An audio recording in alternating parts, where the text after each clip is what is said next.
That's golden. Maybe add this to it and you're fire. Okay, you do this. Great. The channel was almost like a sitcom where each person's a character that the audience is tuning in to see. The creative vision behind understanding OTV comes from understanding you. When I first joined, the catchphrase of the fandom was you, Brodin. We had this thing, but we didn't have a failsafe for it. Yeah. I just had to do it. Holy sh**. Something that I could honestly be better at is like managing people. I put a little frame that says like in loving memory of Brodin Plett because that really murdered me. OfflineTV is a content powerhouse and group of friends with top streamers like Disguised Toast, Lily Pichu, and Michael Reeves. Now meet their creative director who helps make the magic happen, Brodin Plett. Today, Brodin shares the creative vision for OfflineTV, how he helps come up with video concepts, what his own inspirations are across music, modeling, film, anime, and more, and what his own personal dreams and goals are. This pod is sponsored by me. If you enjoy these podcasts, we're hosting live talks from many of the creator guests and more in our community Discord on how to be a better creator. More on this later and link in description below. Thank you so much for joining the pod. Now, both of us are also seated here with lumbar support because we are now old. You just turned 30 years old a couple months ago. That I did, yeah. Yeah, how does it feel? Were you scared or excited? I didn't really think much of it. To be honest, the only thought I had was I personally don't like the number 3. Just visually, I don't like the number 3. What about it? The weird lumps? It's hard to say. I don't like the number 3. I don't like the number 8. I like the number 2. I like 0. I'm just weird like that. I've got preferences. No, I love this because the whole premise why I was excited to chat with you today. I mean, one, you're just a human being. Thank you. 2 is to understand the creative vision behind OfflineTV and multiple other works. One must understand the creative mind of Brodin. And starting right off with, number 3, it is ugly. I'm like, yeah, this aligns with my understanding of you. I can't really describe it. It's just an aesthetic thing to me. Going into like the 30s, I feel people are like, oh no, I'm 30 now, like age, whatever. I'm like, oh, I'm going to see the number 3 for 10 years. Ugh. And now, not only are you 30 years old and, dealing with the existential angst of having a 3 in front of your age for the next 10 years. You've now spent over 4 years at OfflineTV. That's over 10% of your life. That's crazy. What would you say when you came and joined OfflineTV almost 4 years ago? Yeah. You were brought in as creative director. Yeah. And to be honest, no one really knew what that meant. It was basically like, hey, we need someone to do everything. And it was like, okay, we'll call it creative director. Looking back, it was more so like coming on as a showrunner, if you were taking like television terms, guiding the vision of the channel and the creative and all that stuff. Yeah. What was the initial vision as showrunner when you joined? Well, it was interesting because I was joining something that already existed. So like coming into it, the first thing I did was just like understand the DNA of like what OTV is. Honestly, in like the first week, I just watched like every video that I could and then kind of just like noted, how it felt. Like there was this very kind of like almost like DIY, just like people living together, picking up a camera and putting it up. Like sometimes things looked a little scuffed. It felt very like homegrown. And like me, like I come from like a commercial, like very polished background and I'm a perfectionist myself. Yeah. So coming into like this environment, and that's something that I noted. Basically, I came in and was like, all right, like no tripods, we're doing handheld. Like we like that kind of breathing of like the camera and like if it's a little jostled, that's honestly part of like the vibe of OTV. Like at its surface level, the videos are like a bunch of friends playing like a variety game, like an IRL variety game. But like on a macro level, I felt like the channel was almost like a sitcom where each person's a character that like the audience is tuning in to see.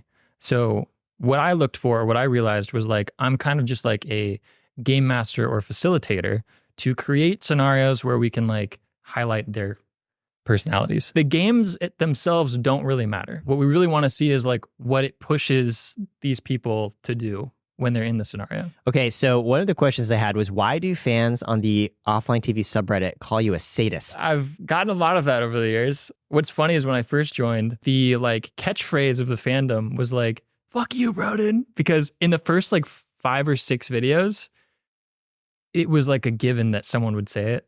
Oh my.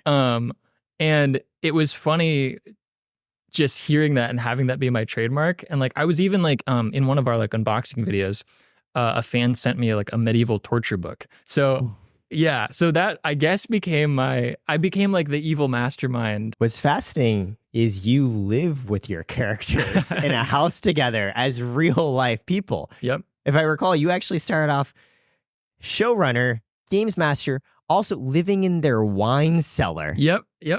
So when I started working with them over COVID, and that's part of why I did was basically I was working as like a commercial director, commercial music video, and COVID hit and all production work dried up. Yeah. And it just happened to be perfect timing where they were like, hey, we need a new, like, whatever this is. They were like, are you interested? And I was like, perfect timing. Let's do it. Yeah.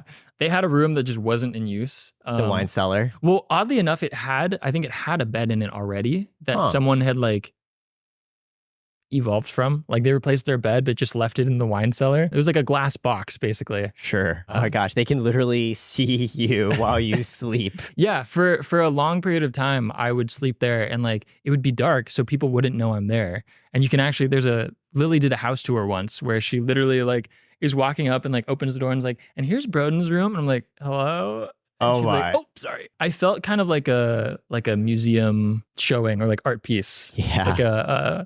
Like one of those things where you just step and watch and like, wow, that's life. Yeah. How does that affect your point on show running and creating situations for these characters to interact with each other? Well, you're also friends with them and you live with them. They're real people. How do you balance the friendship versus, in a way, the drama that you're trying to create some manufactured small but real amount for the cameras? So I never try to do anything that's like going to actually discomfort them. And I also like anytime we have a shoot in the works, the first question I have is like, are they going to have fun? Like it might be good content, but there's been a ton of videos that we've scrapped where it's like, but they're going to hate that experience. Because you know them well. Yeah. Yeah. That's kind of the two rules is like, does it showcase a new part of their, personality? And then also, are they going to have fun? I kind of love that because, people might joke that you're a sadist, but you're like, actually, this was consensual. Yeah. All of this is consensual. Yes. Yeah. And it also gives it a much more wholesome vibe than reality TV. Yeah. Where I feel many of the situations are staged. And we've seen so many examples where contestants come out and they're like, I did not feel comfortable and good about this. You're actually, because you're friends with them, ensuring, no, everyone feels good. When you look at the work you've done with OTV, what do you feel like was the first work you did with Offline TV that carries like what you want to convey about the OTV creative vision? So like I would see like a trend or something and then think like, okay, well, how can I like one up that or how can I, make it fresh? So really like that was my goal coming in was like, make sure that the videos are still hitting, make sure that like the formula is still there, but like I'm freshening it up. One of the first videos I saw that I think you helped put together was Fear Pong, where you're tossing ping pong balls to the cups and you miss, you have to do a punishment. And Michael Reeves missed the first shot and is told he has to put a ice cube in his butt crack and just let it melt. Yep. And immediately after that, Pokey has to get punished by eating a bug. Yep. And then eventually they find out, they were allowed to like substitute other players in, but nobody told Michael and Pokey on those first two punishments. Yep. Your machinations just unfolding. That first Fear Pong, most of those were my ideas, but also I would just kind of like, they have a bunch of random stuff in the house. Yeah. So I would walk around the house sometimes and be like, that's good. That's good. Like I want to say it's like from their unboxings and like at that time period, they just would get a lot of mail and a lot of packages and would just kind of leave them around the house. And that was a lot of where the inspiration would come from is like, well, what's something that's already here? What's something that's like here and can be utilized or like played with? And so, yeah, I would be like, okay, we'll use this. And what's funny about like that first Fear Pong that I did was if you watch it, like it feels scripted. Like all of the people that like I wrote things being like, oh, it'd be funny if like Yvonne got this or Michael got this. Those people got them. And honestly, each of the Fear Pongs after have all had that feeling. So there's this weird, like divine, like anytime Yvonne is in a Fear Pong, she gets the thing that has to do with condiments. And so she's gotten this name Condiment Girl. People are like, oh, okay, scripted. Like, no, she's just like, that's the way the balls are hitting. You mentioned you think of them as characters.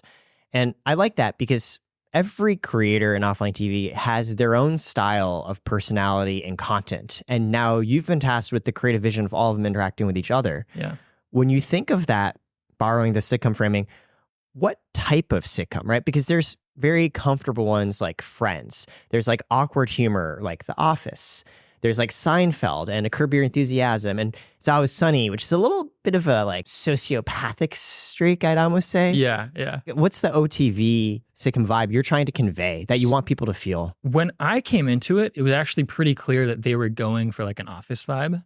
Because at that time, like you can go back to that period, they would always film these like interview, like confessional styles. Yeah, things like where, the cutaways. Like, what did you think of this? Yeah. They always had those, and they would, like have little asides to the camera, like the gym looks. It was very apparent to me that was like the original kind of like theme that they were going for. And so I would say that I adopted that. I kind of let the confessionals die off. Yeah, I don't really see them now. Yeah, I'm more so just like adopt kind of the way that sitcom writers write their episodes of like these are 7 characters. What are 2 characters that like we haven't seen together before? Or like, so like when I'm thinking of teams, I'm thinking like, okay, Michael and Yvonne have never been in a situation where they're doing X together. How would they do that? And it's just another way to like, put them in a situation and see how they react. What videos or films are you most proud of? One that I'm most proud of is our... Oh, didn't see you there. Hi, I'm Quinn. I'm a YouTuber who works here at Karat, and I'm here to help you out. Have you ever wanted to get real-time mentorship from the creators you see here on this very podcast? Well, what if I told you there's a place where you can get just that? That's right, they're in our Discord, and you can join too. Every week we'll be featuring a successful creator to dive deep on the business of being a creator. It's a live show with real-time interaction where we'll be digging into subjects like how to create the best thumbnails, how to maximize your brand deals, how to level up the storytelling in your videos, and so much more. If you're interested, you can check out the link in the description to apply to join the community today.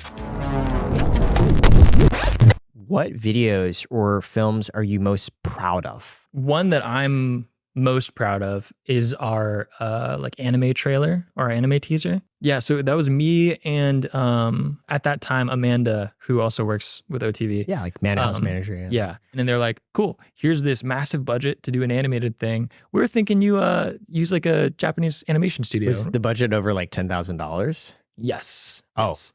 Yeah. Okay. It was a big budget. Okay. And we ended up, we talked to like Studio Trigger and like Enoshima, could not get them. But like, so studios that have done some of our favorite actual anime. Oh, yeah. We were talking to like the big hitters. Yeah. Ended up going with an American company called Powerhouse, who has done like Castlevania for Netflix and that kind of thing. I mean, so beautifully animated, the fights and everything. Yeah. So that was super fun for me because in school, so I went to film school, but honestly, I felt like I got the most of my like learning about like design, story, narrative from taking digital arts classes that were not part of the actual film program. They're more of the animation program. I had, these general sweeping notions of how the animation industry worked, and I finally got to apply them by like working with Powerhouse Animation and their studio and their directors and all that. So yeah, that was super fun for me. That was like a really long, I think like 7 or 8 month process where like I was talking to a musician or a composer in Korea who did like the theme song, a Japanese translator. Like it was this really big project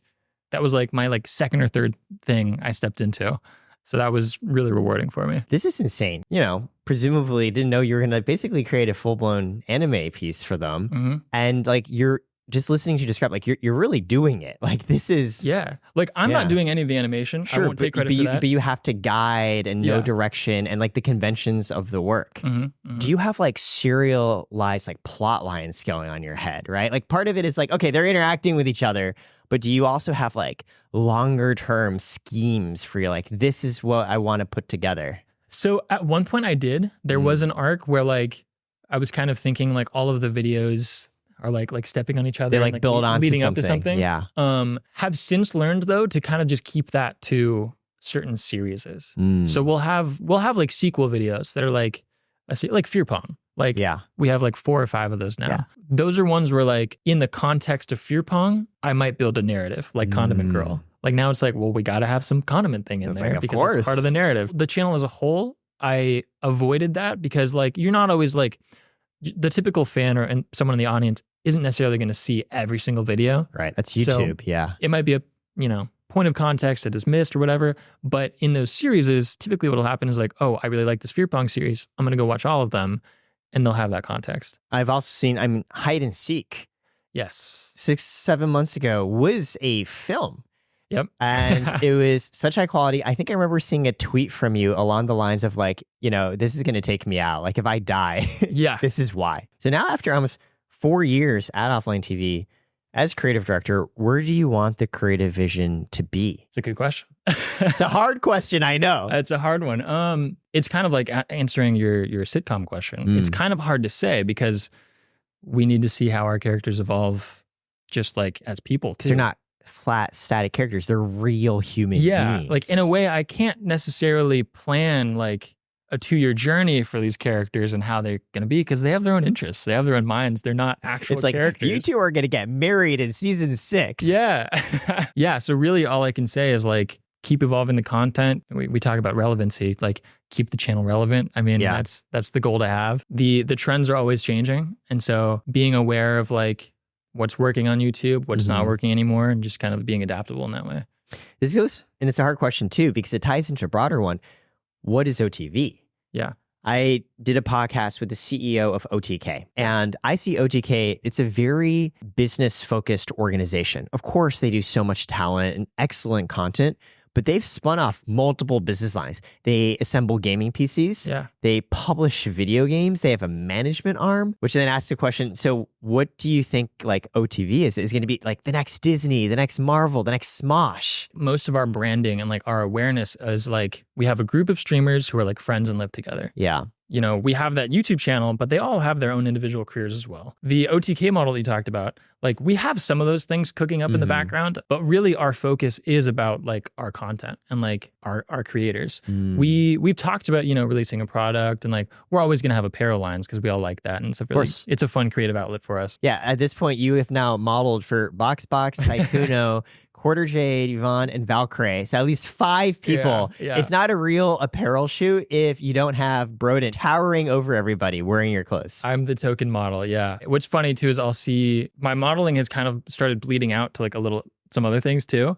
And so it's weird because I'll like kind of be on Instagram and suddenly get an ad where I'm in it. I'm like, this is weird. Will I get used to this? I don't know. I kind of love that. Okay. When it comes to like what's going on internally and like what we're seeing in the future, we've always been kind of mindful of what our creators like. Like the anime is a great example of like a few people within the org were like, we want to do an anime. We feel like it'd be fun.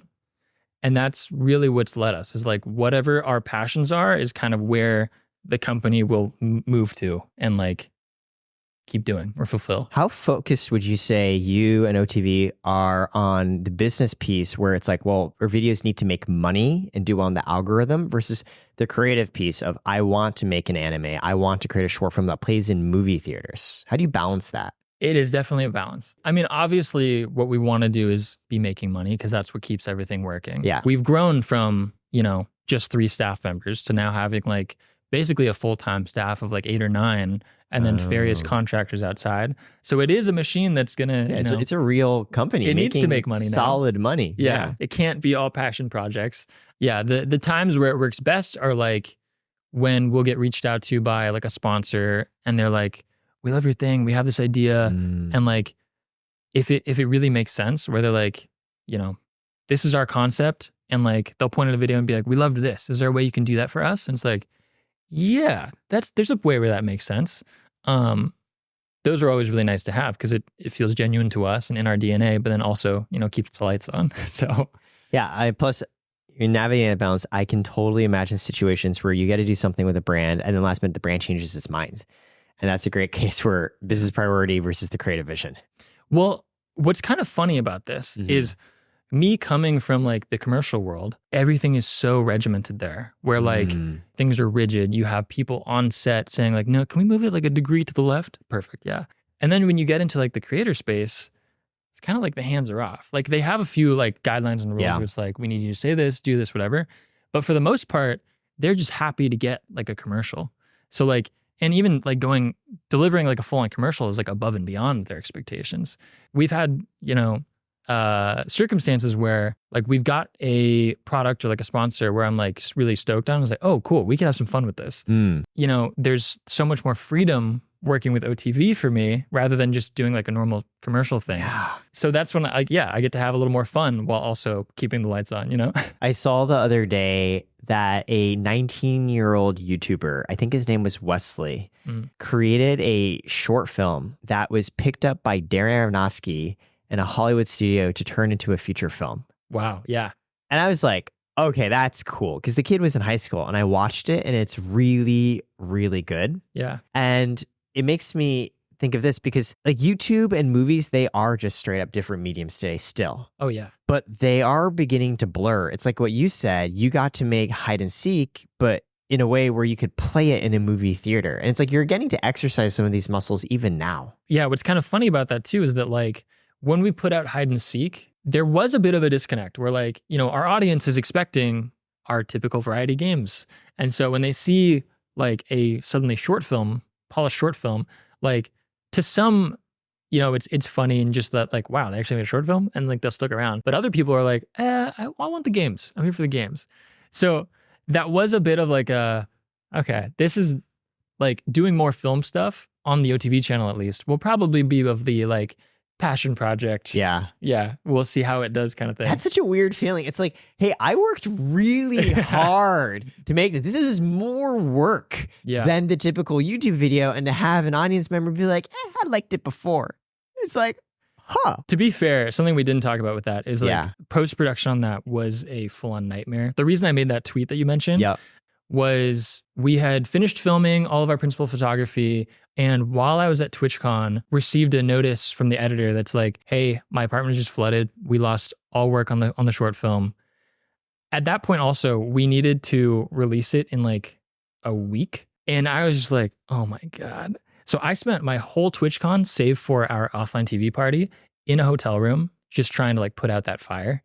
I didn't see anyone at TwitchCon. And then as soon as like TwitchCon was over, I came back and just like took all the files, started working on it myself. We had like a sound designer ready to like work on it. We had a colorist ready to work on it. Was like, there's no time for that anymore. I just have to do it all myself. So by the end of like that week and a half, I was just oozing out of every orifice, sleeping like 30 minutes a night. That's why if you watch the video for a split second when it says directed by Brodin Plett, I put a little frame that says like in loving memory of Brodin Plett because that really murdered me. I was just happy to like have it done and out. And you're like, everything broke. And it was me and I did it all and I did not sleep. So you can see I'm a little guarded because it's like in that scenario where it's like, okay, we had this thing, but we didn't have a failsafe for it. I just had to do it. I've noticed within the streaming space, you work with people you trust. Yeah. So I also previously did a podcast with Marsh, who produces the Fear and podcast. And I was like, well, how did you get to know like Will Neff, Hassan? He's like, I partied with them. Yeah. So they got to know me as like a real human being. It's honestly hilarious. I can attribute my work to OTV probably. Like, I mean, obviously there's so many connections that like kind of create that pathway, but I think I can attribute it to Coachella 2019. I end up running into a lot of the OTV people and Leslie, and I kind of hit it off there. And from that weekend, we all had so much fun together that Leslie was like, hey, I'm doing this streamer camp. Do you want to like come and help with that? We need someone to help shoot it and document it. I was like, sure. And then I spend more time with them. We have a couple late nights just hanging out, playing board games, that kind of thing. And yeah, from there, it was like, okay, we're actually friends now. And like, you know, the trust was built. So at this point, you've made allusions to film school, commercial work, modeling, music. And you said in the very beginning, you hate the number 3 because of how it looks aesthetically, because you're weird. I think a lot of the creative vision behind understanding OTV comes from understanding you. So let's start with that most recent statement. What do you mean by you're weird? Weird is good, right? Weird is good. I'm weird too. Yeah. What are ways you've noticed that you're like growing up, you're like, I am a little bit different?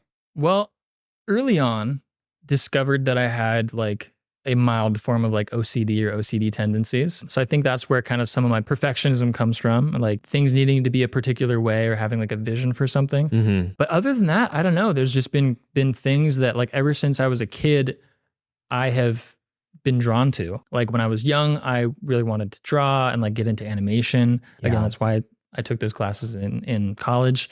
my first job, I think I was like 11 or 12 years old. I would do like pixel art, like models for games. Yeah, sprites. Yeah, sprites. I would do sprite work. And obviously I'm like a minor. I'm 11 or 12 years old. So I would get paid under the table in like Jamba Juice and Starbucks gift cards, Ooh. like those codes. Yeah. And then I would go to like my mom or friends and be like, hey, you want to buy this code for me and get the cash? Did they ever ask like, why is Brodin selling me Jamba Juice codes? I mean, my parents knew. They were like, oh, they're "So supportive. You're making money. They're like, oh, our little businessman. That's cool. Yeah. Yeah. Yeah. And like in their eyes, you know, I'm being creative. I'm learning business in a way. I'm also following something that I love. So they're pretty supportive of that. It's like a little microcosm actually of what you experience now, the balance between the creative and the business side. Yeah. And so as you get older, you go to Chapman. Yep. Focused on film. Mm-hmm. Why Chapman? Why film? Was that so clear from day one, or was it like, no, I'm learning, this is what I want to do? No, in like middle school and high school, very online. Like watched a lot of YouTube. Big inspirations were like Mystery Guitar Man, Freddie W. Yeah, Rocket Jump. Yep. Mm-hmm. Rocket Jump is how I started learning VFX. Like I taught myself VFX when I was in middle school and like was kind of like unknowingly preparing myself to work a YouTube job later, like a content creator job. For me, it was just like fun. It was all planned. Yeah. For me, I was just having fun and like making films because I thought like I was thinking like, oh, I want to do like feature films maybe or like that kind of thing. Developing these skills that I wasn't fully aware I would be using later. You would shoot stuff like in high school. You just like, you'd watch Freddie W and Rocket Jump and you'd like try and shoot things yourselves. And I would just do like sketches or like, you know, VFX tests where like I'm going to clone myself a few times or like do like a Dragon Ball Z Spirit Bomb or something. In doing so, throughout growing up, I didn't really know that like working in film was a attainable career. Like I saw it and was always like enchanted by it, but had no idea how to get into it because no one in my family had any like film connections or anything. Oh, so you don't come from like a Hollywood family per se? No, not at all. He's not a Nepo baby. Let that be known and stated. I mean, I kind of wish I was, you know. Yeah. Getting into high school and like needing to apply for colleges was honestly a guidance counselor that was like, well, have you thought of film school? I was like, there's schools for film? What? And so from there, I was like, oh, this is cool. And then, applied to some film schools. At Chapman, like if you come in as a director, you are a director and they will teach you as a director. In the other programs, not always so lucky. They have limited spots. So at Chapman, coming in, having a grant of money being given to you to make your film, and then also having full creative ownership of it was something I was thinking about even applying to schools. Because like, for example, USC, if you make a film there, USC owns it. They own the rights. Yes. Chapman, you own the rights. And that was something I was thinking of, was like, okay, well, I'm going to own everything I create if I go here, that kind of thing. Yeah, you're thinking less as a student trying to learn. You're thinking like, I'm going to be a fucking director. Like, recognize me as one and give me the rights to my own work, please. I'm thinking about like the years after film school. Yeah. Yeah. So that was the choice I made there. And then I ended up getting like a partial scholarship to attend. And I was like, perfect. Did you have like good grades? Yeah. Yeah. I was a very lazy student. But I'm the kind of student where if I hear something in the classroom, it's just going to stick. Bro, you're like the type of people everyone hates. Yeah. Like brilliant, but lazy. Like this motherfucker here doesn't study for the tests and gets higher grades than I do. Yeah. So that was you. My dad actually taught me. He was a teacher for high school. Yeah. He always jokes when people ask like, so what was it like when you were teaching your son? He's like, I never saw him study, but he did fine on the tests. So he's just a smart dude. Yeah. And he's like off making his YouTube videos on the side. Yeah. So, okay, that makes sense then why you qualified for film school, a great one, and a partial scholarship. Yeah. You go through, you mentioned like you're a director from day one, you're doing digital.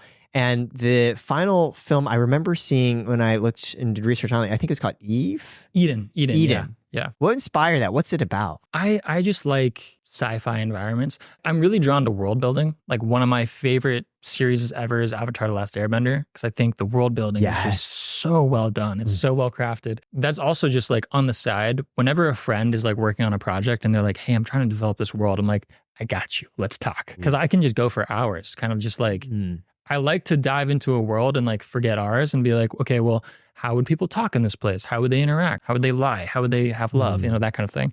Yeah. So that was my take on trying to create, you know, an other world, obviously on like a pretty micro budget because I'm a student filmmaker. What was the world you created for Eden? Eden was a sci-fi world where Earth became like uninhabitable. we had to send people up into the sky, they're hibernating, and then they come back down and like repopulate. Now there's been a number of things that have done that. But you were first. I don't know if I was first. But fine, you came with this independently earlier before the trope has been taken multiple versions multiple times. For me, it was a really strenuous process because we shot in the snow.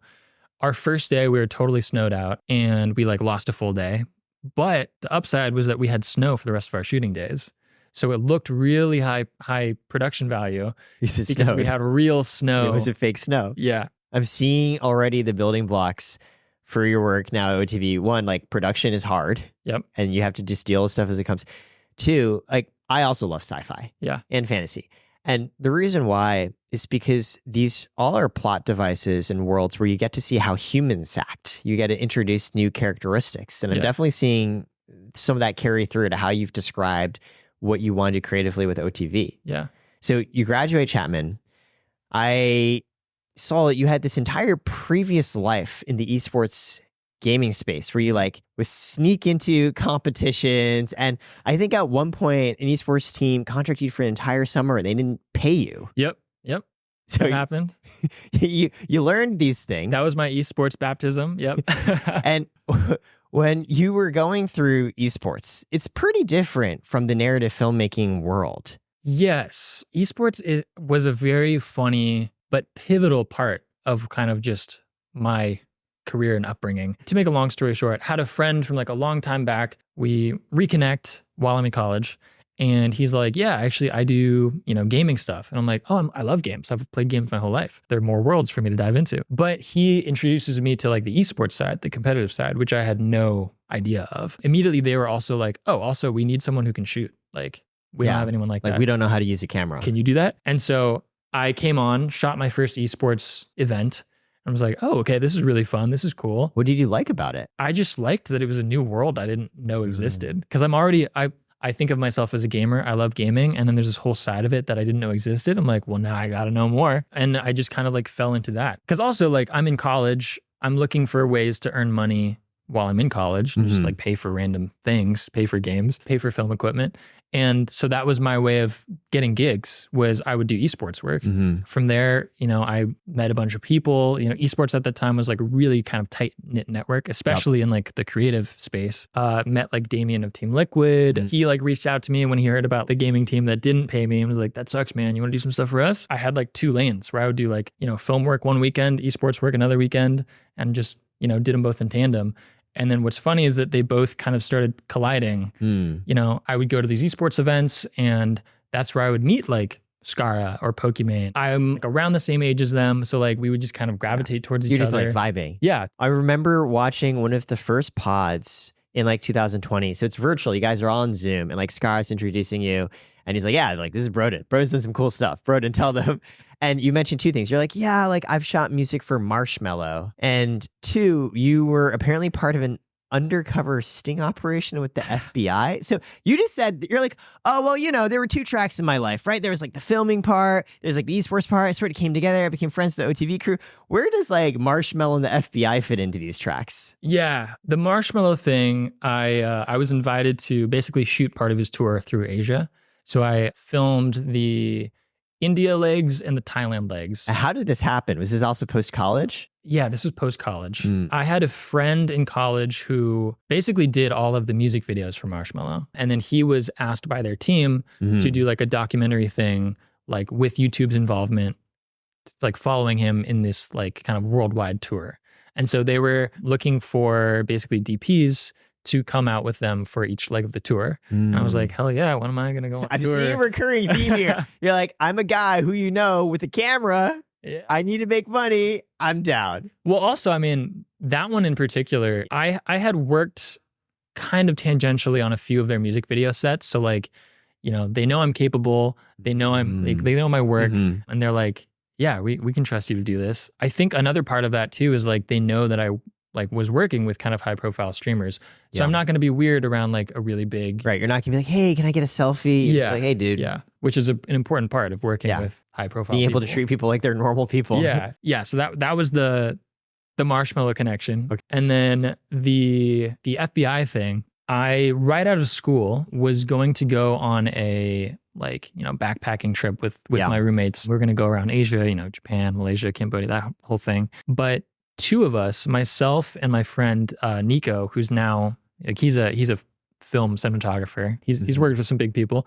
Him and I were asked by one of our teachers to shoot a documentary in Thailand with her. And we were like, oh, that actually perfectly lines up with our travel.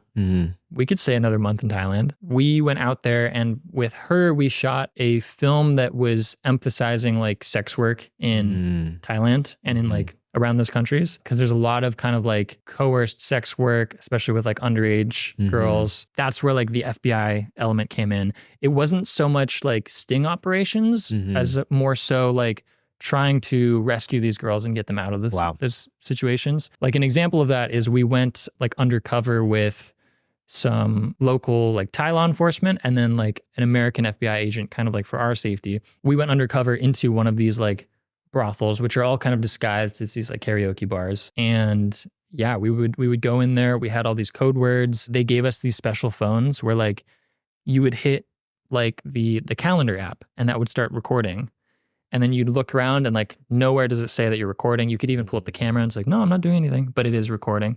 So they were these kind of special jailbroken phones. Wow. That was a little heavy. One kind of like, I guess, lighter note to that story was when we were working with the law enforcement, these Thai guys that were like very serious. They were like, yeah, so what you're going to do is this. If they're under 18, like this is the signal. You're going to say this, whatever, blah, blah, blah, blah, blah. And then we get in there and these guys are like actors. Because we get in, like, we're outside, they're still dead serious. As soon as we step in, they turn into like frat bros who are like, what's up, man? Dude, we're going to have such a good time out there. Let's get to it. And then like give you the wink and like, whoa, that's crazy. It's like, oh, these are real professionals. Yeah, these are professionals. They are acting. Yeah. It's fascinating how it's like you have this core skill set around filming, creative, visuals, and it's just being utilized in the most different scenarios across so many different areas. Yeah. What for you keeps you fulfilled creatively? And I asked this, I did a podcast with Jack Conte, the CEO of Patreon, and I asked him how he balanced his music and his career as a tech CEO. And he said for him, his music, that's the pilot light. If he starts to feel creatively uninspired on his music, his work as a tech CEO is going to suffer. You have your work with OTV, which is obviously creative fulfilling. It's also, work. What are your own passions that you do for Brodin? I mean, at the moment, I also do music. Temp Love, yes. With Julian. Yes, my friend from college, Julian, and I, we're a music duo basically called Temp Love. Because the idea is the temp music you might put on, you love it so much, you actually keep it there. Exactly, yeah. It's a film term. Both of you also come from the visual editing film background too. Yes. That's kind of our spin. Yeah. You're not just musicians. Yeah, that's honestly like, that's, spend the whole day working on OTV stuff or whatever. Need a change of gears. And yeah, I'll get into music. That's honestly been kind of something that I've fallen back on also kind of since middle school, where like if I'm burnt out in like one medium or one aspect, music's always there. Because it's a little like quicker to bring out too. Like you can really fulfill an idea right there in front of you in potentially 30 minutes, 60 minutes. Film, you're doing all this prepping and planning, and then you have your actual production day and you're putting it together. Versus music, it's like, da, da, da. All right, now it's there. That does sound good, yeah. Oh, so it's easier for you. It's just it's a quicker workflow, yeah. So it's also kind of satisfying to just, whip something up really quick. Even if it's something I don't plan to share with anyone. Yeah, that's sometimes what I'll do late in the night. Well, now you're 30. Yep. And, we hate the number 3. So we'll just, we won't dwell on that. When you're 40, how do you feel, first of all, about aesthetically the number 4? 4 is nice. I like 4. Okay, 4s are great. Do you like the pointy ones or the open square shaped ones? I prefer the pointed one. Why? I think it feels like an arrow or something. There's guidelines there. There's direction. Yeah. The open 4, it's geometric, which I like with the right angles, but it doesn't hit the same. Yeah. Okay. We like pointy 4s. So when you're 40 with a pointy 4, what do you want to be feeling and doing? I would like to just continue to be creatively fulfilled, whether that's working on OTV things, working on more music projects, directing something, maybe I'm writing something. Just to put another thing out there, I worked with a friend on a webcomic also during like quarantine. Incredible. Yeah. And that was a really fun process because I just fully got to dive into world building and then be like. And you started with sprite work, so you were drawing before too. Yeah. But that one, I let the art fully to him. Okay. So you were focused on the world building. My friend had this idea for this really rich world. He was like, hey, I need someone to help me kind of fulfill it. I was like, because that's the kind of thing I love to just sink my teeth into. So yeah, working on that was kind of like music for me where, I'd be in these calls and stuff and be like, but I got that call about the webcomic soon. Are you familiar with this fantasy author named Brandon Sanderson by any chance? Yes. Yeah. So I've read many of his works and I think his strength is his world building. Yeah. So many different worlds and ways that people interact, magic systems with each other. He's the one that coined like hard magic, soft magic, right? Actually, yes. Yeah. Okay. Yeah. So for those of you who don't know, the difference between hard magic and soft magic is inexplicable. There's a certain charming fairy tale aspect. Hard magic has rules. You can figure out how the systems work. Yeah. Harry Potter is somewhere in between. Lord of the Rings is soft. Yep. Where the plot's not necessarily going to hinge on like how this magic system worked in this way. It's more on the people and things around it. Yeah. Which are you more a fan of? I like hard. I figured because it gets a little bit more into building how the world works. Yeah. Like, I mean, that's another reason I love Avatar. I consider that leaning more towards hard magic. Yeah, there's rules. Yeah, there's rules to it. There's like clear indicators where like you draw power from the moon and like, there's an eclipse happening, And I love that because it's just another thing to kind of like think about or imagine while you're watching. Like, well, I got to ask, what type of bender would you be? I would like to be an earthbender. I feel like that's the most useful and like also kind of just creative for me. But I've done like the test and it says I'm a firebender. So you sound so resigned. Don't get me wrong. Fire's got its upsides. Fire is life, as we all know. But earthbending, I could make some cool Minecraft houses. I could. Yeah. Wow. Okay, that's funny because I never would have pictured earthbender. I think in my mind, I was associated earthbender with like my dad. Yeah. Get a stable career. Yeah. Like plant yourself into the ground. Don't get too confused. Like make something solid that works. Yeah. Consistent, reliable. Exactly. Yeah. Earth. And I never considered the more creative. Oh, wow. You would be such an interesting earthbender. You'd be like that earthbender rebel that like is weird and all of the kids don't like because you're making fucking like abstract statues and shit. Yeah. And we're making blocks, man. What's going on? It's a curvy block. You're the one who would probably go and join the Avatar in the next adventure because you're the weird ass earthbender. Maybe so. Who's a little bit different than everybody else. Yeah. I do love your point on creatively fulfilled. When you look at your life now at 30, what do you feel like you're like, yes, I figured this out? And what do you feel like are the blocks, the obstacles where you're like, I'm not yet there and this is what I want to break through next? Something that I could honestly be better at is like managing people. Oh. Which is like kind of counter to the creative side. Like creative side is like dive in, do everything yourself, and growing up throughout high school and all that stuff, I only had myself to rely on. So I was very used to doing every job myself. It was in college when I learned like, I had to start giving responsibility and like letting someone else own that. I have eventually got there with like film production where like I hope that they're better at me than me at like a thing. So I can ask them like, hey, what's your opinion on this? And then like they give their thought. I'm like, that's so good. That's better than I thought. Let's do that. I learned that through film school to like let some things go and let the responsibility go to others. But when it comes to working with like offline TV or like managing other projects, I do tend to fall into the like, it's probably just quicker if I do it, But then like that takes time from when I need to do this or do this or do this. I could probably get better at that. I resonate very deeply with that. Yeah. I think there is a structural clash between being a maker and a manager. Yeah. A maker has to have blocks of uninterrupted time to figure out, here's the vision of what I had in my head. How do I make this into reality using techniques that I know? Yeah. And sources of inspiration I draw on. A manager is just, hey, are my people happy? Yeah. Yeah. And like, here's the overall vision. But by definition, you go do things that I haven't explicitly told you how to do. Mm-hmm. Because you got to scale. You don't have time to walk through every single part. I have found that really hard. Yeah. And you mentioned too at OTV, I think you said in the beginning it was relatively scuffed. It was like you and a couple more people. Yeah. Now it sounds like you've got like a pretty big staff. Yeah. Yeah. And we've got like, people also like writing ideas and like, coming up with video concepts. You asked about like creative vision for OTV. Yeah. When I think of like kind of the way it runs, I'll sometimes compare it to like the SNL model, where like they kind of have Lorne Michaels as like executive producer, and then they'll have their head writer at the time who's kind of overseeing the general way that like sketches are going. And like, if you equate sketches to videos, that's how I see OTV developing, is like me guiding potentially like little Brodins, basically running their own shoots and like having a creative idea and being like, that's golden. Maybe add this to it and you're fire. Okay, you do this. Great. That's the way that I could see OTV really evolving. Yeah. Yeah. Do you think you're a good manager today? Ish, sure. In what areas good? In what areas you're like, If there's something where like I see something in front of me, my gut is still like, oh, let me just fix it. Or like, let me do it myself. Right. Because you know how and you're used to doing that. Yeah. Versus like, it'll take more time to like give the lesson and like train how to fix something, or like, you know, better think of the theory of it. But it's not my instinct to be like, this is how you do it. So that's what I need to I get that. Yeah. In a way, I started these podcasts because I felt so disconnected from the actual work. Yeah. So Karat has been out around for, 5 years.